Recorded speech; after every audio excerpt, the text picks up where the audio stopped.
बड़े बड़े मेहरबानों को जब चाय बनानी होती है ना, तो दूध गुजरात का आता है। गुजरात अगर 24 घंटे बिजली दे सकता है, तो पश्चिम बंगाल के नागरिकों को बिजली मिलनी चाहिए कि नहीं मिलनी चाहिए? गुजरात की जनता ने गुजरात को कांग्रेस मुक्त बना दिया, तो आज गुजरात गरीबी से भी मुक्त होने जा रहा है, भ्रष्टाचार से भी मुक्त होने जा रहा है। मैं गुजरात में रहूं या दिल्ली में, आपके दर्द को तुरंत पहचान लेता हूं।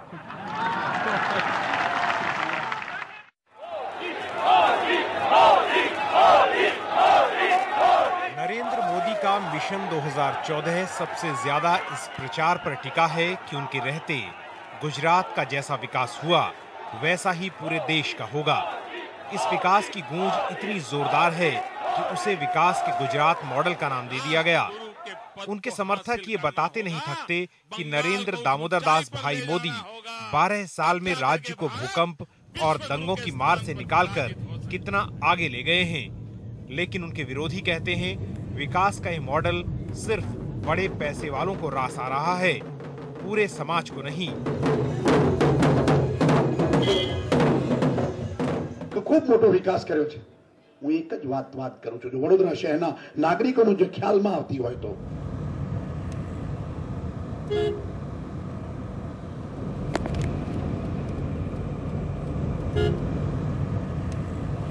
प्रशंसा और आलोचना के इस अतिवाद के बीच गुजरात की वास्तविकता क्या है, गुजरात की जमीन पर कितना विकास दिखता है और कितनी विषमता। जब हम ये देखने निकले तो हमें तस्वीर के अलग अलग पहलू दिखे।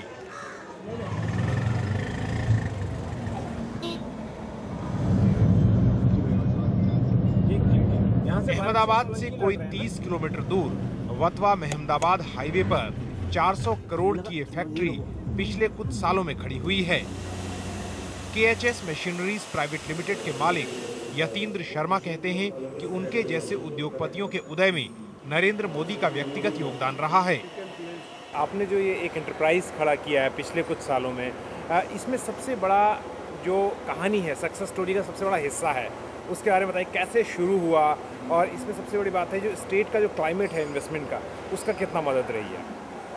हमने ये प्रोजेक्ट करीबन 1998 में शुरू किया था और उस टाइम पे हमने लीज फैसिलिटी में ये प्रोजेक्ट जर्मन कोलैबोरेशन के साथ शुरू किया। इंडिया में फर्स्ट ऑफ इट्स काइंड रहा, काफ़ी अच्छी सक्सेस हमें मिली। हमने ये पूरे प्रोजेक्ट का एक्सपांशन का बड़ी गहराई से सोचा। करीबन 2000-2001 में हमने गवर्नमेंट में सेक्रेटरी और उन लोगों से भी बात की, मगर हमें कुछ रिस्पांस कुछ अच्छा नहीं मिला। तो हम लोग सोच रहे थे कि शायद हम गुजरात में रहें या बाहर जाएं, मगर 2002 में नरेंद्र भाई मोदी के आने के बाद उनसे जो संपर्क हुआ, उनसे जो बातें हुई, उससे हमारा उत्साह बहुत बढ़ा। हमारे पार्टनर जर्मनी से आए, नरेंद्र भाई से मिले, उन्होंने जो हमारा हौसला बढ़ाया कि आप प्रोजेक्ट डालिए, कोई भी ज़रूरत है सरकार उसकी आपूर्ति करेगी। और उसने हमने 2005 में वाइब्रेंट गुजरात इन्वेस्टर समिट में ये MOU किया, और उसके बाद जो गवर्नमेंट की जो एक मशीनरी थी, उन्होंने जिस तरह से काम किया और नरेंद्र भाई हर एक प्रोजेक्ट को जिस तरह से फॉलो करते थे, उससे हम काफ़ी प्रभावित हुए। 2005 के अंत तक जितने भी अप्रूवल्स ये प्रोजेक्ट को डालने थे, या लैंड अप्रूवल बोलिए या इलेक्ट्रिसिटी अप्रूवल बोलिए, हर एक अप्रूवल हमें मिल चुके थे। शर्मा समझाते हैं कि मोदी गुजरात के उद्योगपतियों को निवेश करने के लिए बुलाते ही नहीं, बल्कि किसी भी कारोबार की पल पल की जानकारी रखते हैं। हर 3 महीने में CM नरेंद्र भाई की ऑफिस से हमें फ़ोन आता था कि आपके प्रोजेक्ट में क्या हो रहा है, और इस टाइप का फॉलोअप मैंने भारत के कोई भी राज्य में देखा नहीं है। CM का जो पर्सनल काम करने का तरीका है, आपने कहा कि दिल्ली में जो लोग लुटियंस में रहते हैं और एक बड़ा हाँ। इलीट क्लास है, हाँ जी। वो लोग सवेरे उठते उन्हें आपने कहा कि कई घंटे लग जाते हैं, वो हाँ जो जी। इकोनॉमिक्स है। नहीं, नरेंद्र भाई बहुत ही डायनेमिक टाइम मैनेजर है और वो सुबह 4 बजे 5 बजे तो अपना काम करना शुरू कर देते हैं। और वही अगर ल्यूटेंस में देखा जाए अपने पॉलिटिशियंस लोग तो 10 बजे 11 बजे के पहले तो उनकी शुरुआत नहीं होती है दिल्ली में। तो जब काम पे लगेंगे तो कब लगेंगे वो भी एक सोचने का सवाल है। मान लो वो लोग 11 बजे काम पे लगते हैं, नरेंद्र भाई सुबह के 6 बजे काम पे लग जाते हैं, अपना जो भी काम है वो शुरू कर लेते हैं। तो 5 घंटे का उनको एडवांटेज है उनके सामने ज़्यादा काम करने का। और वो 5 घंटे को आप 1 साल का हिसाब लगाओ तो करीबन 2000 घंटे हो जाएंगे, यानी 1500 घंटे से ऊपर। तो आज 24 घंटे का हिसाब आप लगाएंगे तो कितने महीने मिलते हैं? कम से कम 2.5 से 3 महीने एक्स्ट्रा नरेंद्र भाई को मिलते हैं।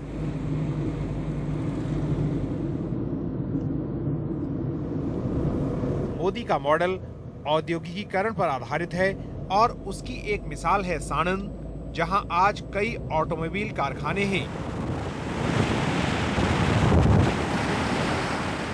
ये चमकते हुए गुजरात का वो चेहरा है जो भारत की ग्रोथ स्टोरी को बताता है और जहां 20 कंपनियां हर रोज निवेश कर रही हैं।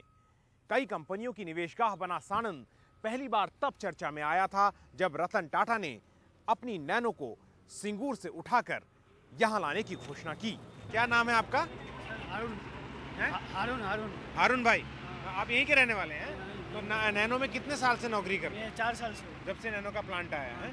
अच्छा बताइए कि कितना फायदा हुआ है ये प्लांट के यहाँ पर आने से आप लोगों को? बहुत फायदा हुआ सर, बहुत फायदा हुआ है। हाँ। बहुत रोजी रोटी मिल रही है। हाँ। बहुत फायदा हुआ है, अच्छा है, बहुत ही बहुत ही। आपको क्या लगता है कौन है इसके लिए, इस फायदे के लिए जिम्मेदार? कौन लाया है इसको यहाँ पर? जो भी लाया है, लेकिन बहुत अच्छा काम किया है जो भी लाया है। आप बताइए क्या कहते हैं आप? ये जो जितने कारखाने लग गए इस पूरे इलाके में, है ना, और उससे यहाँ के कितने लोगों को मिला है रोजगार? बहुत लोगों को मिला है। आपको मिला है? हाँ हाँ। आप कहाँ काम करते हैं? आपने आपको कॉन्ट्रैक्ट रखते हैं अच्छा, नैनो फैक्ट्री में। आप ठेकेदार हो? अच्छा, आप बाहर से लोगों को लाके बीच में? बहुत काम करते हैं आदमी। लोग कहते हैं कि सारा पैसा ठेकेदार खा जाता है, जो काम करने वाला है उसको कुछ नहीं मिलता है। ना ना ना, बहुत मिलता है पैसा तो। अच्छा काम किया है उधर। नैनो आई, वो फोर्ड आई, वो कोलगेट, सब फैक्ट्री आया सब। कितना पैसा फोर्ड में आपको कि महीने में कितना पैसा देते हैं? हाजी साहब 215 रुपये के हिसाब से देते हैं। 215 रुपया है रोज का। एक दिन का? हाँ, एक दिन का 215। तो यानी एक महीने में कोई 6,000 6,500 हो गया बस। अच्छा, और कितने लोग काम करते होंगे आपकी फोर्ड में आपकी तरह? मेरे अंदाज से तो 3-4 हज़ार आदमी एक शिफ्ट में काम करता है। और आपके? बस वही है, 3,000 के करीब है। ये खेती की आप बात कर रहे थे, इतने कारखाने आ गए यहाँ पर, खेती के लिए जमीन बची है क्या यहाँ पर? हाँ, बची है जमीन खेती के लिए। जो क्या खेती करते हैं आप लोग? गेहूँ के, चावल के। गेहूँ आता है ना? हाँ। गेहूँ, चावल हाँ। सब कुछ होता है। अच्छा, एक बहस चल रही है कि कारखाना लगे या खेती करें, है ना, तो आपको क्या लगता है अगर कारखाने ही लगाते जाएंगे, खेती की जमीन खत्म होगी, तो आपके लिए कोई दिक्कत है उससे? दिक्कत तो होगी ना। हाँ? दिक्कत तो होगी ना। हाँ। गेहूँ चावल कब पकेंगे वहाँ पे? हाँ। सब फैक्ट्री बन जाएगी तो गेहूँ चावल बनाने के लिए जमीन तो चाहिए ना दूसरी। गेहूँ चावल बनाना ज़्यादा आप लोगों के लिए पैसा की बात है या फिर जमीन को बेच दो? चावल ये जमीन रखना बेहतर है। जमीन रखना तो बेहतर है। कई लोग कहते हैं कि किसान अपनी जमीन बेच दे और वो पैसा ले ले। आपको लगता है? नहीं, ऐसा नहीं है। ऐसा करने का ही नहीं, कोई नहीं करेगा। जैसे लोग कहते हैं कि औद्योगिकरण, इंडस्ट्री आनी चाहिए, इंडस्ट्री आएगी तो ज़्यादा रोजगार पैदा होगा, खेती में कोई फायदा नहीं बचा है। आपको क्या? खेती में बहुत सारा फायदा खेती में ही है, इंडस्ट्री में कोई फायदा नहीं, तो भिखारी बनने वाला है। आपके पास कितनी जमीन है? 50 बीघा। 50 बीघा। आप दोगे अगर कोई फैक्ट्री मांगे? नहीं, किसी को नहीं देने का। साल 2002 से 2011 के बीच नरेंद्र मोदी के मुख्यमंत्री रहते गुजरात की प्रति व्यक्ति आय बढ़ने की रफ्तार कोई 8.5% थी और गुजरात इस मामले में देश में नंबर 1 रहा। इससे ठीक पहले के दशक में यानी 1992 से 2001 के बीच गुजरात में प्रति व्यक्ति आय केवल 5.25% की रफ्तार से बढ़ रही थी। लेकिन ये आपको बताना जरूरी है कि ये रफ्तार भी देश में सबसे अधिक थी। यानी इसमें कोई शक नहीं कि 2002 से 2011 के बीच देश भर में प्रति व्यक्ति आय में बढ़ोतरी गुजरात में सबसे अधिक हुई। लेकिन ये भी सच है कि उससे पहले के 10 सालों में भी गुजरात इस मामले में देश में सबसे आगे था। गुजरात में नरेंद्र मोदी के शासनकाल की शुरुआत में बीजेपी आरएसएस से सहानुभूति रखने वाले हेमंत कुमार शाह आज मोदी सरकार के कट्टर आलोचकों में हैं। चाहे वो अदानी हो, अंबानी हो, टाटा हो या मारुति हो, जो बिग बिजनेसेस हैं उनको बहुत कम दामों पे ज़मीन दी गई है, इसलिए वे लोग काफ़ी खुश हैं। दूसरी बात यह है कि स्पेशल इन्वेस्टमेंट रीजन जो बनाया जा रहा है उसमें भी बहुत बड़ा एरिया जिसकी ज़मीन इंडस्ट्री को मिलने वाली है, तो इसके लिए भी इंडस्ट्रीज खुश है। दूसरी बात यह है कि नर्मदा की जो योजना बनी जिसमें पानी आया मेन कैनाल से और सब कैनाल से, बाकी जो कैनाल बननी चाहिए थी 60,000 किलोमीटर लंबी कैनाल जो बीजेपी ने खुद वादा किया था कि 2010 तक वो बनाएंगे, वो बना ही नहीं। पानी आया खेतों में नहीं पहुंचा, इसीलिए जो किसान लोग हैं वो अपनी ज़मीनों के ऊपर अच्छे पाक नहीं ले सकते, इसी की वजह से उनको ज़मीन छोड़नी पड़ रही है और इंडस्ट्री को पानी दिया जा रहा है नर्मदा कैनाल का, जो नर्मदा योजना का हेतु है ही नहीं। तो इसीलिए भी इंडस्ट्रीज़ बहुत खुश हैं। तो मुझे लगता है कि इंडस्ट्रीज़ को बहुत कम दामों पे गुजरात मिला है, उनको बहुत कम दामों पे पूरा भारत चाहिए। हेमंत शाह ने जो आंकड़े जुटाए हैं वो बताते हैं कि ऐसा नहीं है कि गुजरात केवल मोदी के शासनकाल में ही विकसित हुआ और उससे पहले यहाँ विकास नहीं था। मिसाल के तौर पर 1980 से 1998 के दौर में गुजरात की आय में उद्योगों की हिस्सेदारी 28% से 41% हो गई। यानी 80 और 90 का दौर गुजरात में उद्योगों की बढ़ोतरी का असली दौर था। शाह ये आरोप भी लगाते हैं कि मोदी के मुख्यमंत्री रहते आर्थिक विकास की दर का सबसे अच्छा आंकड़ा केवल 2003-04 में हासिल हुआ 14.77%, जबकि मोदी के राज में 5 साल तो ऐसे रहे जब आर्थिक विकास की दर 10% को भी नहीं छू पाई। एग्रीकल्चर की बात करें तो नरेंद्र मोदी सरकार का तो ये हमेशा से दावा है कि गुजरात में एग्रीकल्चर ग्रोथ जो है उन्होंने डबल डिजिट में हमेशा रखा है। ये कोई नई बात नहीं है। आप 1980 से 2000 तक का गुजरात का एग्रीकल्चरल ग्रोथ देख लीजिए, जबकि बहुत बड़े अकाल गुजरात में हुए, हर 3 साल बड़े बड़े अकाल हुए 1970 के दशक में, 80 के दशक में और 90 के दशक में, फिर भी गुजरात का ग्रोथ रेट 5% से लेके 15% का एग्रीकल्चर में रहा है 30 सालों में। इसमें कोई नई बात नहीं है। दूसरी बात, गुजरात सरकार ने प्लानिंग कमीशन में जो खुद 11th 5 ईयर प्लान का सक्सेस में जो रिपोर्ट दी है उसमें यह कहा गया है कि एग्रीकल्चरल ग्रोथ रेट 5.5% है। तो 10% सच्चा है कि 5.5% सच्चा है, ये मुझे समझ में नहीं आता। हमारे वहाँ 10 साल से एक लॉबी है, 5 स्टार एक्टिविस्ट। उसका काम क्या है? गुजरात को बदनाम करने का, और वो गलत चीज़ बिकॉज ऑफ देयर रिलेशनशिप, और दूसरा because the way they presented, ये सब लोग गुजरात को बदनाम करने के लिए 10 साल से लगे हुए हैं, but they have not been successful. Gujarat की public, they know them very well. Gujarat को विकास का सुपर मॉडल बताने वाले नरेंद्र मोदी ये नहीं बताते कि उनके राज में देश की तरक्की की रफ्तार और गुजरात की तरक्की की रफ्तार में अंतर घटा है। 1960 से 1980 तक 20 साल का एक ब्लॉक लें तो गुजरात की तरक्की भारत की तरक्की से केवल 1% ही अधिक थी, जबकि 1980 से 1990 के 10 साल के अंतर में गुजरात की तरक्की की रफ्तार देश के मुकाबले कोई 9.5% ज्यादा हो गई। 1990 से 2000 के दौर में भी गुजरात पूरे मुल्क के मुकाबले करीब 7.25% अधिक की रफ्तार से आगे बढ़ रहा था। लेकिन 2001 से 2011 में जब नरेंद्र मोदी मुख्यमंत्री रहे तो गुजरात की तरक्की की रफ्तार देश की तरक्की की रफ्तार से केवल 3.25% ही आगे रही। पिछले 6 सालों की तरक्की का आंकड़ा उठाएं तो देश के मुकाबले गुजरात केवल 1.25% अधिक रफ्तार से आगे बढ़ा है।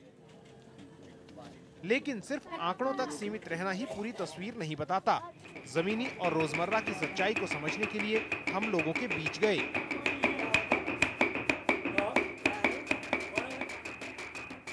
पैंतालीस साल के मोहम्मद उमर और उनके साथी मोहम्मद फारूक जयपुर से अहमदाबाद आए और ये बदलाव उन्हें रास आ गया।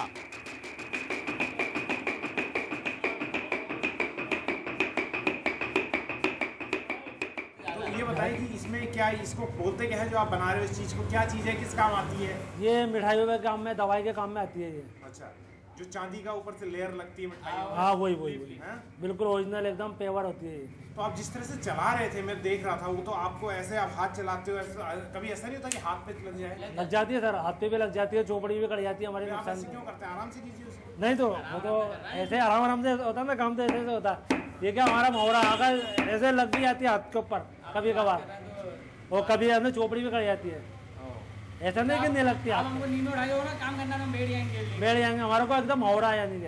आइडिया बताएं कि यहाँ पर इससे कमाई कितनी होती है आपको? किसकी? इससे आपको आमदनी कितनी होती है? आमदनी चल जाती है, 200 रुपये जितना हो जाता है काम एक दिन केवल 200? आज के जमाने में इतना करना बहुत बड़ी बात है। ये काम में मेहनत बहुत है। दिखता चांदी का काम है लेकिन इसमें मेहनत है ना बहुत ज्यादा होती है। एक काम को तैयार करने में कम से कम 4-5 कलाक लगते हैं काम तैयार। एक आदमी जो आम मजदूर है, जो वो कितना कमाता होगा महीने में इस काम में? 6,000 रुपए आपके हिसाब से? हाँ हो जाते हैं उसके आराम से। 6 करीब। और पिछले कई सालों से इसमें आमदनी बढ़ी नहीं है? नहीं, इसमें बढ़ी नहीं सर। ठीक है, वो जो चलता पुछते ना काम काज चल रहा है, लेकिन हम भी चाहते हैं हमारे बच्चों को तब तो दूसरा पढ़ा लिखा दूसरा काम चालू करेंगे। हम कर रहे हैं तो कर रहे हैं, बाकी तो हम तुम्हारे बच्चों को चाहते हैं दूसरा काम चालू। बच्चे आप चाहते नहीं कि ये काम? नहीं, ये काम में डाल के कुछ फायदा क्या है? ये काम में क्या मजे मेरा मजदूरी जितना होना चाहिए उतना लेबर मिलता नहीं है। सर आपको लगता है कि गुजरात में जो आप लोग रह रहे हैं, पिछले 15-20 सालों में आपकी जिंदगी में बदलाव आया है? बहुत बदलाव आया है। हाँ, कैसे? क्योंकि एक तो जहाँ पहले अब तो जयपुर से बिलीव रखते, राजस्थान से बिलीव रखते, बराबर है। और वहाँ से यहाँ आए हुए तो वहाँ पे बिजनेस नहीं, यहाँ पे हमको कम से कम कारोबार तो है। इतना आए कहाँ से थे आप? जयपुर, राजस्थान। राजस्थान जयपुर के राजस्थान जयपुर से। अब यहाँ रह रहे हैं तो यहाँ पे हमको कारोबार है, सेफ्टी अच्छी तरह हम करते, कुछ हमको परेशानी नहीं होती। डेवलप है, ऐसा नहीं कि डेवलप नहीं है, अच्छा बिजनेस है। यहाँ काम मिलता है क्योंकि यहाँ खरीदार है। हाँ ठीक है, यहाँ पे कॉमर्शियल है अपना अहमदाबाद सिटी, तो यहाँ बार से पब्लिक आती है तो वो लेके जाती है, तो यहाँ पे काम का चलता है अच्छा। जो आपकी जिंदगी वहाँ थी वहाँ से बेहतर है? बस भाई बहुत अच्छी बेहतर है। इसके बाद 62 साल के अब्दुल करीम हमें यहाँ से कुछ ही दूर चंडोला तालाब के इलाके में ले जाते हैं, सिक्के का दूसरा पहलू दिखाने। ये एरिया जो है म्युनिसिपल कॉरपोरेशन में 1975 में आया। अहमदाबाद म्युनिसिपल कॉरपोरेशन में लगभग 40 साल हो गए। 40 साल तकरीबन हो चुके हैं, लेकिन यहाँ पर आज तक आपको हम बता रहे हैं कोई सुविधा है नहीं, ना गटर की, ना पानी की, ना इलेक्ट्रिक की। ये बस्ती में 25,000 लोग रहते हैं और इतनी सी गली है, देख लो 10 फुट से भी कम है। ये गली 10 फुट से भी कम है, 25,000 का आने जाना इसमें से ही होता है। ना तो कोई इधर देखने आता है ना कुछ करने आता है, बस इलेक्शन का जमाना आता है जब बोलते हैं कि हम ये कर देंगे, वो कर देंगे, वो कर देंगे। आसिफ भाई, कितने साल से आप लोग ये काम कर रहे हैं? ये हम करीबन 8-10 साल से ये काम कर रहे हैं। हाँ। इसके पहले राखी का काम कर रहे थे। क्या अच्छा, ये क्या है ये चीज जो बनाते हैं? ये फोटो पे भगवान के हार बनाते, वो हार होता है क्या? अच्छा, तो ये क्या, जैसे आपने ऑर्डर दिया, आपका आप माल लेगा और हम बना रहे हैं, बनाई का पैसा ले, वो बनाई का पैसा मिलता है हमको। बनाओ। इसके अलावा कोई और आपके पास रोजगार है? कोई दूसरा कुछ रोजगार नहीं। ये है फिर कभी राखी है, कभी बादले है। मतलब जो ज्यादातर हिंदुओं का इस्तेमाल की चीजें हैं। सबसे ज्यादा हमारे को जो भगवान का जो भी होता है, ये हार है, वरना राखी है। पहले वो पतंग का चलता था। हाँ। तो पतंग की कभी डड्डे लगा लेते थे, चाटी लगा लेते थे, इस तरह।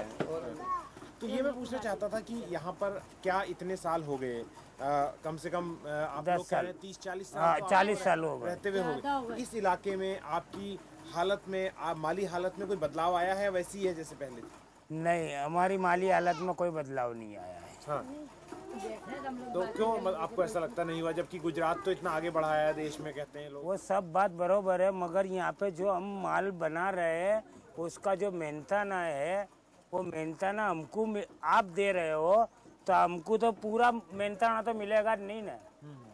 वो तो कोई बीच में दलाल है। हाँ, बीच में कॉन्ट्रैक्ट सिस्टम होता है। जैसे तुम्हारा ऑर्डर है, तुमने हमको माल बनवाया तो हम तुम्हारा माल बना रहे, तो आप हमको मुख्तसर मजूरी दोगे, उसमें अमुक माल फेल भी हो जाता है। स्थिति नहीं है यहाँ पर कि आप लोग कुछ दूसरा ऐसा काम करें जो ज्यादा कमाई का हो। इसमें कैसा, हमने बातचीत करा हुआ था कि अगर आप यहाँ पे कोई सिलाई का रोजगार होवे, सिलाई रोजगार होवे, वरना दूसरी कोई गृह उद्योग होवे कि जिससे अक्खा कैरियर में फेर हो जावे क्या, पर उन्नति हो जावे क्या। वैसा नहीं मिला, वैसा कोई मिला नहीं है। तो नसीर भाई एक बात और बताओ, आप ये छोटी सी जगह में जहाँ पर आपका किचन बाथरूम सब कुछ है, चाहे टॉयलेट भी है उधर, हाँ, है ना? नहीं, लैट्रिन नहीं करते हम वहाँ, नहाने का गुसल का, वही बाथरूम है। लेकिन ये बताएं कि इतनी कम जगह में आप कितने लोग रहते हैं? हम देखो न 10 जने रहते हैं। ये मुश्किल से 10 बाई 10 का है घर। तो आपको ऐसा लगता है कि आप जाके बड़ा घर बनाए जैसे बाकी लोग बना रहे हैं? बहुत कुछ लगता है, मगर क्या जो कुछ है वो आमदनी पे होता है। अच्छा। अपनी आवक कम होगी, मुख्तसर खर्च होएगा, खाना कमाना, खर्चा करना, रीत रिवाज में रहना। पर ये बात आप मानते हैं तब भी कि मुसलमान की जो हालत अलग अलग राज्यों में है, गुजरात में उससे बेहतर स्थिति है? ये हम कह सकते हैं कि हमारे को ऐसा लगता नहीं है, क्योंकि यहाँ पे बेहतर स्थिति है, क्योंकि जो माल कमाने का है और जो मेहनत करने का पूरा मेहनताना नहीं मिलता किसी भी रोजगार में, क्योंकि यहाँ वाला जो खेल हर जगह वो यहीं भी फंसा हुआ है। अच्छा, यहाँ पर के एमपी वगैरह यहाँ आते हैं, कभी आप लोगों से मिलते हैं जो यहाँ से चुन के जाते हैं नेता एमपी? कभी कोई नेता एमपी यूपी का कोई नेता हमसे मिलने नहीं आता, हमको हमारे वार्ड का ही नेता मिलता है, बाकी कोई नेता नहीं मिलता।